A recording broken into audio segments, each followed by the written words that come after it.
So look like Tiger's brace free now. That's been ongoing. Yeah, we slipped that in on you. You did. Oh, that's bad journalism. Yeah. When did that happen? You remember?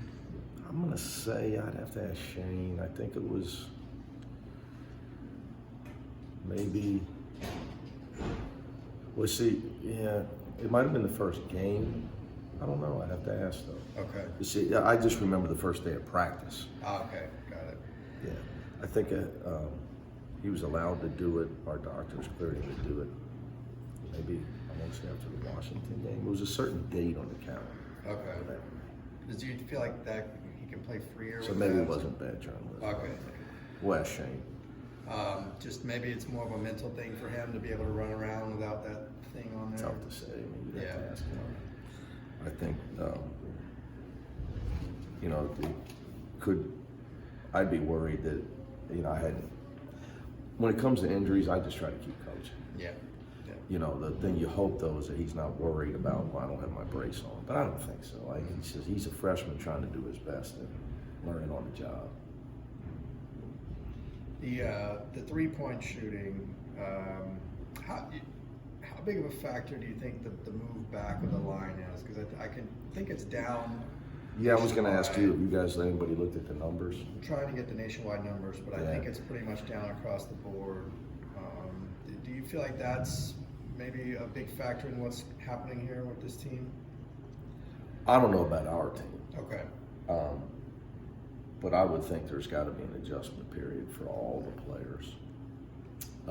I know that you've seen, especially early in the season, in the practices, scrimmages, guys, the factor of it in the corners, guys stepping out of bounds more because they're closer to the sideline.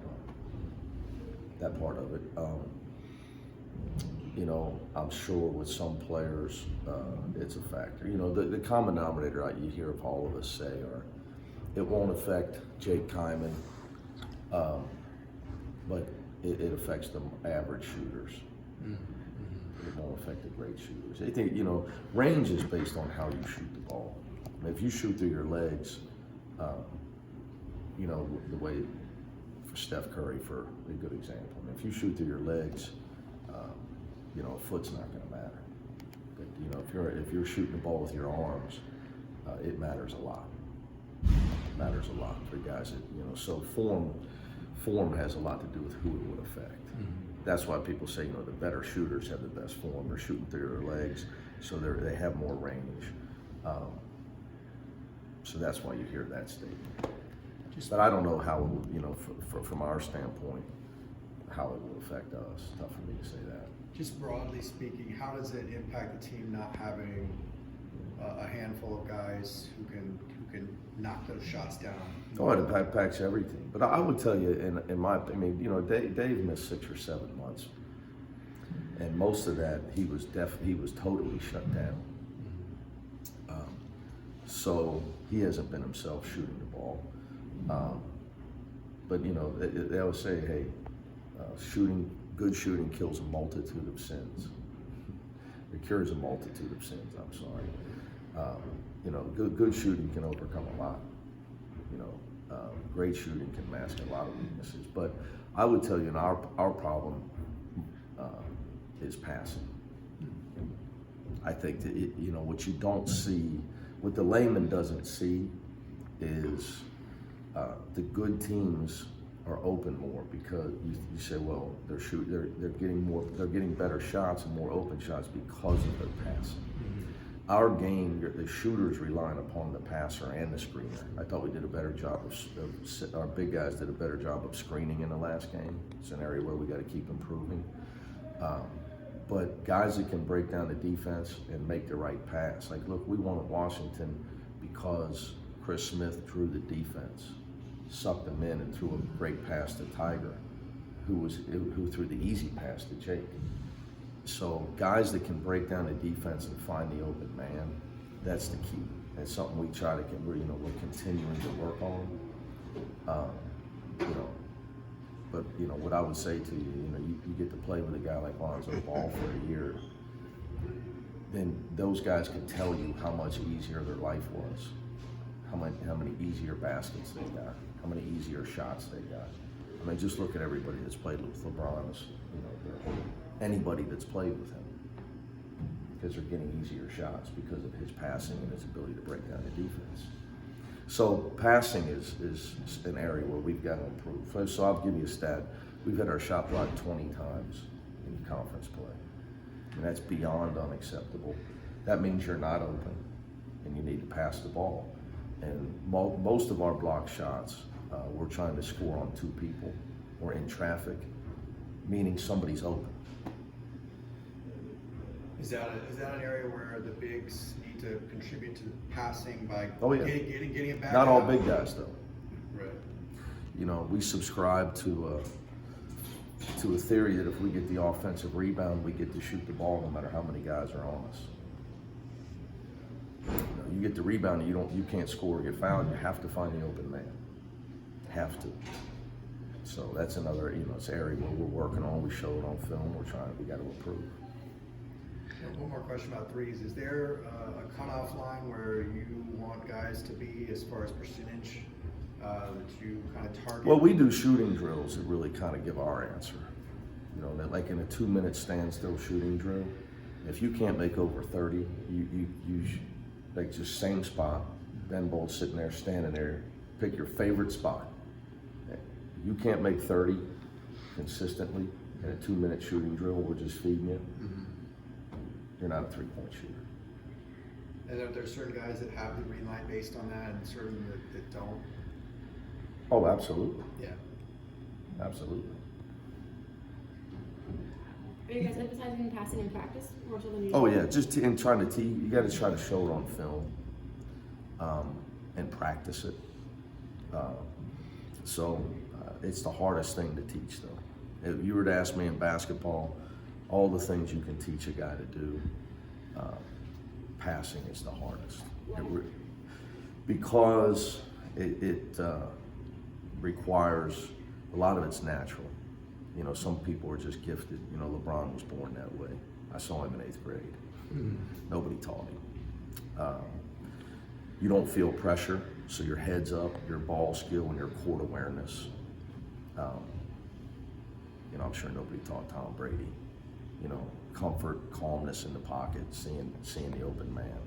Most guys, that's why our game's the hardest to play. Because of ball skill, what we would call ball skills. It's really, really hard. Is there anyone that's kind of like picking up that more so? They're all trying. Mm-hmm. They're all trying. Anyone stands out? It's an area where we got to really improve. We have to really improve in that area. Aside from executing passes, do you think part of the problem is receiving passes, especially when guys are in motion or just maybe not expecting the pass? No, I don't think so. Okay. I was going to ask that because a lot of passing is the people without the ball working. And there you're going to the last part of it. Is that's right. We struggle with. Don't look what I get for you. Where we struggle is another area where we struggle is where what we would call, not to get too technical, but if somebody's trying to pass me the ball and you're in between us and you're the defender moving out of line. So when we had it like Cody got buried on the baseline against SC, we got to have a guy, you have to run to the corners so he has an out. So moving without the ball, getting into the right spot, spacing. So bad spacing makes it much harder on a passer. So spacing is an issue with that as well. But all things, you're trying to, young players, they tend to run, they want to run to the ball like a 4th grade game. We've all seen 10-year-olds play. Everybody just calls for the ball, chases the ball. I tell guys like Ben, get out of the way. I'm going to break the defense down and give you a shot. You've talked about how defense hasn't been consistent. Do you feel that you sometimes have to go back to the drawing board, so to speak, or just tweak? Every day. We start at basics. We're so far away from where we need to be defensively. It's like I told our guys, we put up Stanford stats defensively. That's why their record is what it is. They're 14-2 and they have more turnovers than assists. So they're not 14-2 because of their offense. They're 14-2 because of their defense. We're nowhere near where we need to be defensively. That's a whole new press conference. As these guys learn your system offensively, would you like to maybe increase the tempo offensively over time? Can't run without the ball. I mean, all you're doing is getting it out of the net, or you're fouling. You know, the only way to do that is to steal a ball or block a shot, force a bad shot, so you can get out on the break. It seems like We need fast break points. Yeah. You know, this team needs easy baskets, but it's hard. You know, our second half defense in our last couple games has been a problem. So it's hard to get any easy baskets. All you're doing is taking it out. Other teams can get back on it. And that's the biggest part of doing it. Why do you think they don't play as well in the second half? I think younger teams struggle to compete at the level you need to compete at as games go on. Older teams tend to impose their will. More physical teams, tougher teams tend to impose their will on other teams. That's just the bottom line. You know, we're fighting and scrapping to try to build our will to compete for 40 minutes. That is the hardest. That is the number one thing that has to change. When that changes, we work on it every day in practice. You know, our competitive will to continue to do things, not fatigue, not give in to fatigue. Because when you do that, you mentally break down. You don't just physically break down. The person with the ball doesn't find the open man, or they're soft with the ball around the rim. Instead of finding the open man, they go up in traffic and get their shot blocked. All the things we've been talking about. And that's why, that's why it behooves you in college basketball to be older with elite talent, like Virginia was last year. But you better be older, or you better have elite talent. You gotta, at Cincinnati, I was able to, we tried to always stay older. That always helped us. So it was hard for us to get elite talent. Combination is lethal. So it's just harder for younger guys to do it. It just is. the older factor of Alex Holshin's had some good minutes. Yeah, well, he looked like a senior playing in a rivalry game with his heart that really cared. It'd be nice, I try to get that out of him every game. But, just, I agree with you. Yeah, especially on the defensive. Well, he led us in deflections. Do you know how many he had on top of your head? I want to say 6. 10. I know he had at least 2 blocks. Yep. Yep. Saving blocks. It would have been layups, for sure. So all we do is show our guys our mistakes, challenge them to get better, and try to build our will to be able to compete the whole time. Because all we can talk about all that passing, all we want. Look, we're 8-0 and we give up less than 70. So it's not rocket science. Anything else? All right, guys. Thank you. Thank you.